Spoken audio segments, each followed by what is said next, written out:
Hola, ¿qué tal? Bienvenidos a este Sancocho, un nuevo episodio. ¿Qué más, Manu? ¿Cómo va todo? Muy bien, Dairon. Muy bien, muy feliz hoy, sobre todo porque estoy medicado.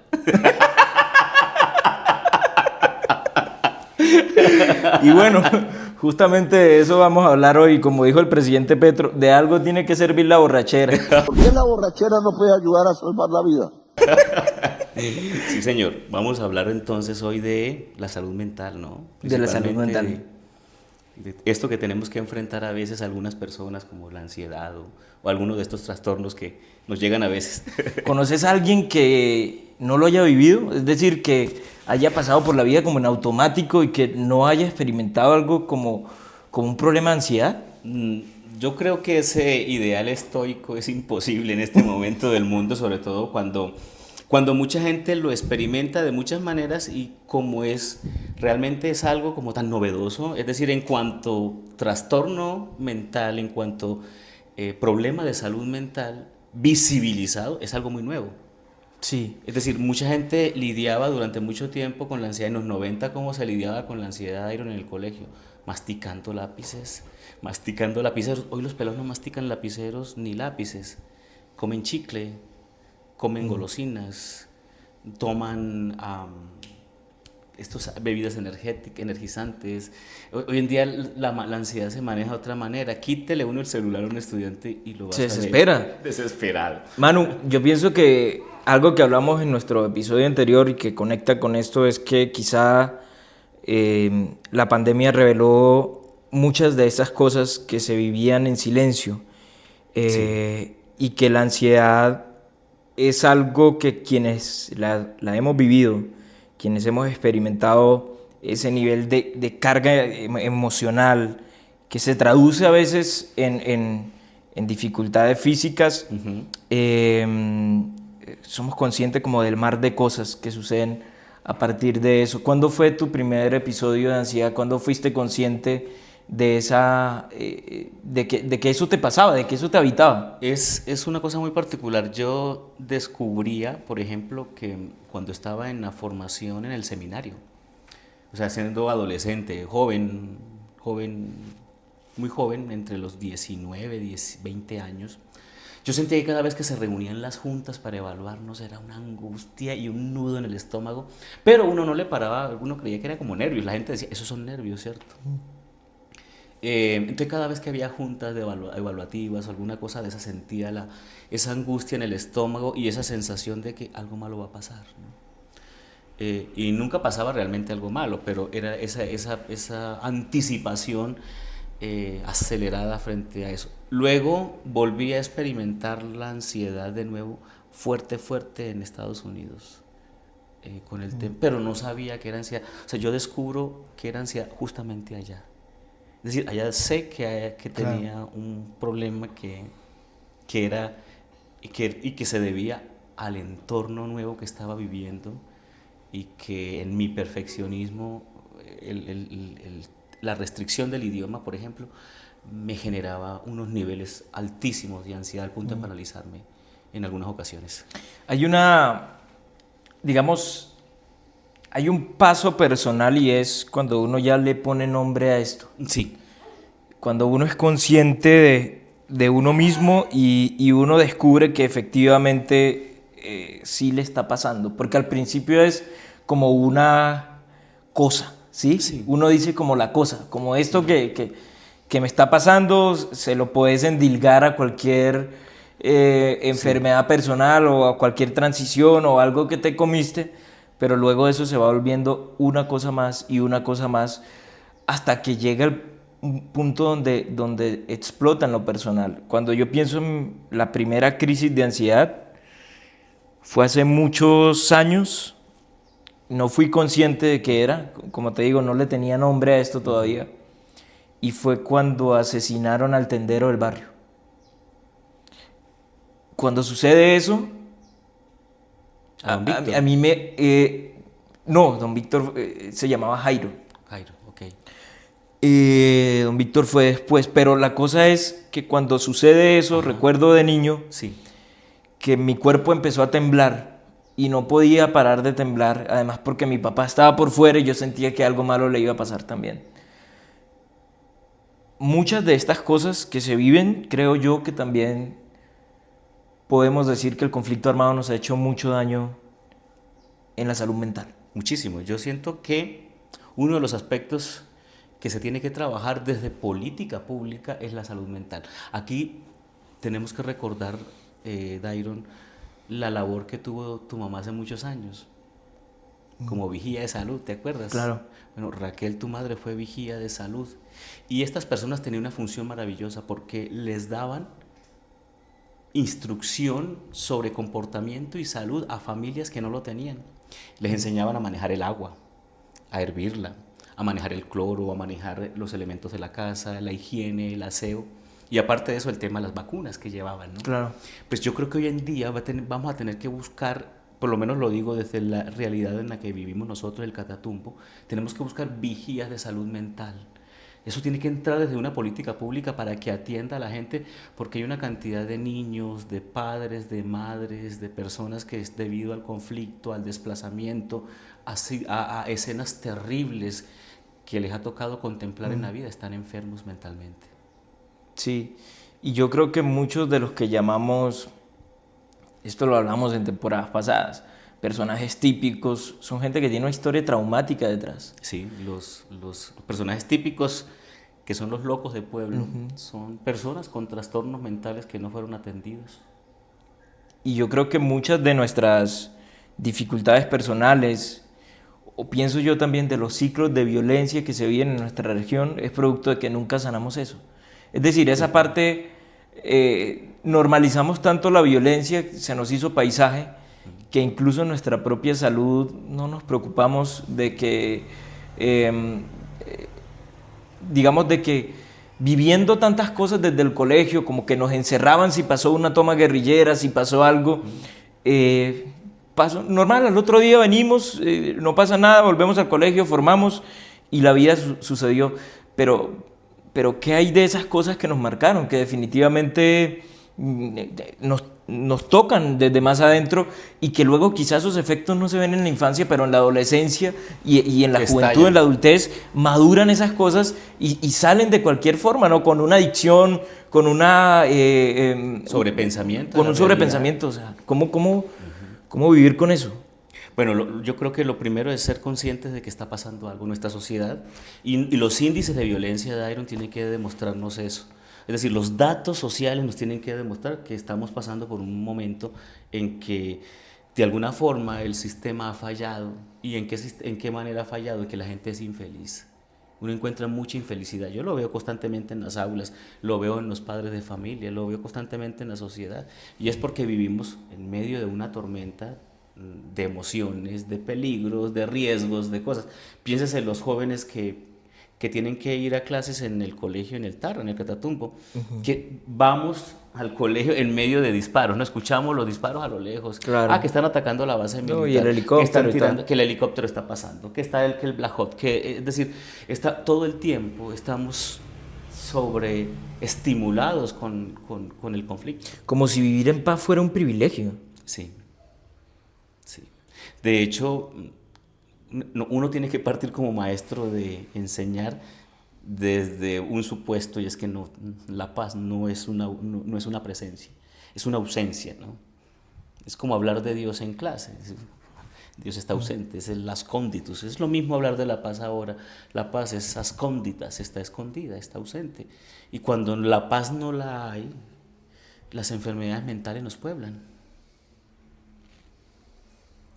Sí. Yo viví unos meses muy complejos de ansiedad, que recuerdo, digamos, tengo la escena perfecta de que una noche es como el día más feliz que uno tiene es el día antes de las vacaciones. Era el día antes de las vacaciones. En la madrugada me levanté enfermo, pensé que era cualquier cosa, ¿no? Me comí algo, me cayó mal, simplemente no. Y luego comienza a revelarse otros síntomas, y una cosa tras otra, hasta un estado donde me di cuenta que mi nivel de trabajo, de saturación laboral, había sido tan alto que me había desplomado emocionalmente. Y fueron meses de entender esto. ¿En pandemia fue eso? Fue en pandemia, efectivamente. y de comenzar a tratar y de lidiar con el miedo a morirse uno de COVID y a la vez con cómo vivo con esto ahora. Yo tengo una protesta desde de la pandemia con las redes sociales, principalmente con el WhatsApp y los grupos de trabajo. Y es que la pandemia hizo que los límites del tiempo laboral se desdibujaran. Y a mí en el chat de trabajo me llegan mensajes un domingo a las 7 de la noche para el otro día. Y esto debería ser algo que, e incluso por nuestra salud mental, deberíamos regular todos. Es decir, y esto nos ha quitado una temporalidad, nos violenta el tiempo de descanso. Y Sí. es una de las protestas que tengo que nos quedó de la pandemia. Porque el uso de las redes de comunicación para el trabajo se nos volvió una carga espantosa. Tremendo. Alguien decía algo muy sabio y es que el miedo como sentimiento no es algo negativo, el miedo nos libra de cosas, digamos, si estás frente a un balcón y seguramente tenés miedo de caerte, eso te protege, el miedo te protege. La ansiedad también tiene como algo de miedo, un poco de virtud. Sí. ¿Cuál es la virtud que vos le sacás a la ansiedad? La preparación me anticipa a lo que puede pasar. Y al mismo tiempo y se los digo a mis estudiantes, y se los hablo claramente por si alguno está en el mismo trastorno que entiende que hay que pedir ayuda, ¿no? Les digo que a mí la ansiedad se me ha convertido en el motor de mi trabajo, por ejemplo, porque antes me levantaba con el vacío de que hay que comenzar semana, ¿no? El lunes, por ejemplo, que se levanta uno con... Ahora me levanto es como que, bueno, vamos a ver cuáles retos tenemos en la semana, ¿no? Y la ansiedad es como el motor que me permite prepararme para estar listo para la batalla de trabajo que voy a tener la semana. Te me anticipa muchas cosas. La ansiedad hace que yo prepare la ropa que voy a tener desde el domingo, ya esté listo, el bolso también con todo lo que lleva por el trabajo, las diapositivas o el material, el plan A y el plan B. Eso no lo tiene la mayoría de listas, sino un ansioso, por ejemplo. Creo que es una gran fortaleza O que sea, tenemos. sobrevivo por pura ansiedad. Sobrevivo por pura ansiedad, con el nudo en la garganta. Bueno. Tú lo has cantado como RBD. No, nos conectamos con el tren, con el podcast pasado. Y bueno, la cosa, sí, la ansiedad tiene sus virtudes y yo pienso que en muchas ocasiones en mi vida ansioso traté de combatirla, como si fuera algo que yo pudiera apagar con un interruptor. Como si la ansiedad fuera algo que vos te levantás y decís simplemente no quiero tener más esto y chao. Es probable que uno haya vivido una época de infancia, de juventud, muy romántica donde no haya sentido la cosa, ¿sí? Como la llamo. Pero luego de que experimentás y vivís esto, no hay una desaparición total. No. Lo que hay es un guerrero feliz, en palabras de... Aprendes a lidiar con ella, ¿no? Sí, Aprendes a te volvés mejor convertirla piloto. Tu aliada. Es decir, la ansiedad se vuelve tu aliada y la ves venir. Sobre todo cuando a veces viene ofuscada, porque la ansiedad algunas veces viene en varias presentaciones, ¿no? Claro. No siempre viene de la ¿Cuáles misma son manera. tus disparadores, digamos? ¿Qué te alerta? Yo tengo disparadores físicos en el cuerpo, es decir, la primera sensación es estomacal y la segunda es la tos. La tos es una evidencia de que hay algo. Sí. Y hay otra que física, o sea, yo la experimento muy físico, es el sudor, la sudoración. Yo lo descubrí en el Tarra, de hecho. Y el Tarra, el pasar al Tarra fue lo que me permitió primero darme cuenta de que tenía el trastorno y que necesitaba medicarlo porque se me había salido de control. Es decir, hay un momento en el cual uno tiene conciencia y tiene control, pero hay momentos en que el cerebro hay que medicarlo. Tenés que medicarlo porque tenés que darle las sustancias que el cerebro necesita para pensar mejor y para no sobrepensar. Y entonces en ese momento me mediqué, fue más o menos en el mes de mayo del 2024. Desde el 2024 consumo medicamento para la ansiedad y la verdad es que me ha permitido desacelerarme en una cantidad de aspectos. Es que incluso la gente cree que es impaciencia. No es impaciencia, es ansiedad.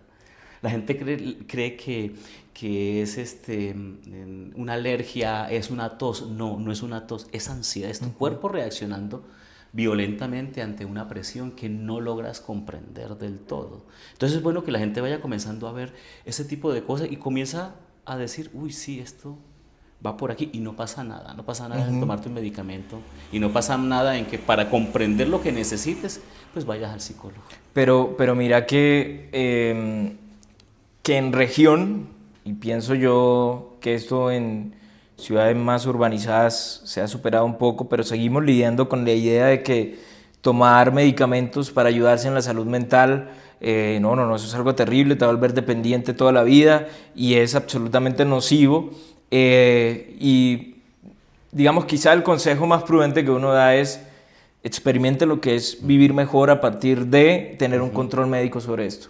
Porque cuando te supera, cuando ya sentís que efectivamente es más grande que vos en muchas áreas, hay que tomar decisiones. Claro. Y tomar decisiones implica buscar ayuda profesional sobre cosas que no están en tu control y que no vas a superar con esta filosofía de que seas más positivo, que entonces vas yendo tiempo de buscar tu propia cima. Y sí, no, o sea, no es Daniel Aviv, no tenés que ponerte muy positivo para superar la ansiedad. No se trata de una tristeza profunda simplemente. Sí, se trata simplemente de ser consciente de lo que está pasando. Y en la medida en que sos consciente de lo que está sucediendo, podés pilotear. Y eso implica conocernos un poquito. Es una invitación, la ansiedad también es una invitación al autoconocimiento. Pero Sí. yo sí quiero recomendarle algo a las personas que nos están escuchando, que están con nosotros interactuando, y es importante la medicación porque le permite a uno frenar el efecto nocivo, porque se le da al cerebro las sustancias que estamos necesitando para funcionar mejor. Pero inmediatamente comienzas a ver los efectos, un plan de actividades. Por ejemplo, yo recomiendo mucho la bicicleta. La bicicleta es una herramienta para la ansiedad maravillosa, el correr o salir a caminar, por lo menos 20 minutos caminar, te aclara los pensamientos, Iron. Inmediatamente estás vos sobrepensando, sal a caminar y te aclara los pensamientos. La respiración, bueno, hay muchas técnicas que la gente puede encontrar ahora en YouTube para aprender a respirar, para calmarse realmente, pero creo que lo importante es comenzar a entender que pasa algo. Y en la medida en que somos conscientes de eso, podemos pilotearlo. Y la tranquilidad como búsqueda tiene que ver con que quizá, como no todos vivimos la ansiedad igual, Sí. a todos no se nos dispara igual y no todos tenemos los mismos miedos, es también saber que salimos diferente. Quizá el deporte es una herramienta como Sí. lo puede llegar a ser la música, En el caso tuyo. como lo por puede ejemplo. llegar a ser la lectura. Hay algo que me parece fascinante y que habita desde muchos de las aristas de la espiritualidad, y es la contemplación, desarrollar la contemplación como búsqueda, ¿sí? El paisajismo a mí eso me parece absolutamente revelador. Yo siento, ahora que dices lo de la oración, podría entrar en este campo, ¿no?, de la meditación. Yo siento que tenemos que dar un paso luego en el sistema educativo, porque creo que debido a esto, ¿no?, y a la excesiva exposición que tenemos a las pantallas nosotros, el grado de atención se nos ha dañado muchísimo. O sea, cada vez las personas tienen un grado de atención menor. Y creo que en el sistema educativo hay que incluir la meditación, la oración, desde cualquier contexto religioso, pero creo que es el hecho de dedicar unos momentos al silencio, a lo que tú llamas la contemplación, ¿no? Sí. Creo que es fascinante e importantísimo. O sea, es una necesidad social que tenemos ahora.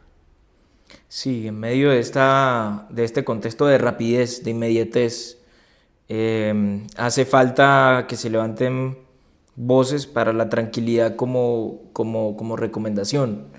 Y bueno, quizá no competir sobre ciertas cosas, entonces socialmente ahora está muy bien a estudiar muy rápido, hacer un posgrado si te graduaste, ir al propio ritmo de uno, ser tranquilo en eso y saber que hay cosas que tienen que ver con la paz de uno que no se resuelven a partir de los miedos de otros. Yo creo que por esa misma línea de lo que estás diciendo, me recuerda mucho a pensador coreano, alemán-coreano, Byung-Chul Han, Byung-Chul Han. que todos sus libros realmente habla de esta necesidad. Qué bueno recomendarles a los seguidores, a nuestros amigos que están al otro lado de la pantalla, este libro de contemplación. Contemplación De Byung-Chul Han. vida contemplativa. Vida contemplativa de Byung-Chul Han, que nos permite desacelerarnos un poquito en esta sociedad del cansancio, de la producción, de estar haciendo cosas, para detenerse un poquito y dedicarnos a nosotros mismos. No todo es activismo y hay ciertas cosas o ciertos momentos de la vida donde hay que respirar para poder volver a sentir que el cuerpo piensa, porque el cuerpo también siente todo esto. Yo no digo que sea un ex ansioso, no me No, yo pasa. tampoco. ¿No? Yo digo, yo soy ansioso, lo tengo muy presente. Pero honestamente soy mejor piloto. Soy mejor piloto. Ya sé cuando las cosas no están para mí en mi contexto. Sé cuando se me salió el control y debo volver o debo usar alguna herramienta o una ayuda profesional para volver a ubicarme. Los cambios hacen parte de eso, pero sobre todo ser mejor piloto es también asumir las propias riendas de mis decisiones. Y bueno, me da un poco de ansiedad terminar esto, pero Pero tenemos que hacer... pensando en qué vendrá, ¿no? ¿Cuál es el siguiente Sí, episodio? creo que hay una invitación, es una invitación a que nos cuenten nosotros, ustedes, nuestros oyentes y nuestros seguidores, de qué manera han experimentado esto que hemos estado hablando en el día de hoy, de qué manera lo han sentido en sus propias vidas. Cuéntenos, coméntenos y díganos también de qué les gustaría que pudiéramos hablar, desde luego desde nuestra experiencia.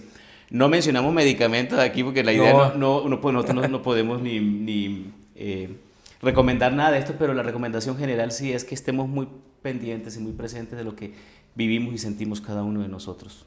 Otro libro, El arte de no enloquecer, que también habla sobre la salud mental. Y más allá de eso, agradecerles estar aquí, porque yo creo que sacar 20, 25 minutos del tiempo de uno para conversar y escucharnos, hablar de este tipo de temas, pues habla también de cuáles son nuestros anhelos personales. Y muy seguramente muchas de las personas que nos ven son del Catatumbo, también de nuestra zona. Así que en algo coincidimos en función de que como la guerra también ha hecho mella en las perspectivas de la salud mental. Gracias, Manu, por acompañarme y por conversar de estos temas. Seguimos hablando.